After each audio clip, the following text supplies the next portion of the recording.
So what's your business here? Irene's old-fashioned homemade cakes. And I see you've got quite a variety. You've got that hummingbird cake that I bought. It's like a carrot cake, but it has bananas and pineapple instead of carrots. I'm excited about that. Homemade cream cheese icing. I make everything from scratch. And this is one of my signature desserts. That's a fresh strawberry cream cheese chest square. Okay, I might have to get another one. Okay, and then I also make red velvet cake cream cheese chest square. This is also one of my signature desserts. Okay, the red velvet cake cream cheese chest square.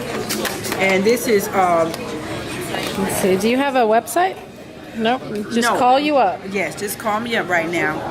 Perfect. Because this is Mississippi mud. It's like a rich brownie with marshmallow melted on top. Oh yeah, that homemade looks chocolate fantastic. icing and walnut sprinkled on top. Oh, that looks yummy. And this is my pecan pie, of course, made from scratch. My pecan pie. It's straight pecan. No, there's no chocolate in there or anything like that. Nope, just straight pecan pie. I love pecan pie. Okay. So those are some of my desserts, and of course, red velvet. Oh yeah. Red velvet with cream cheese icing. What are we gonna do if they take away our food coloring? How are we gonna make it? We have to get some beets, maybe. I don't know. Yeah, I think that's the original way they made it. Oh, really? With beets, but I hadn't heard of them taking away our food color. They talking about taking away our food color. You know they are. Well, I mean, they think that it causes hyperactivity in children. So we'll see. Yeah, we'll see.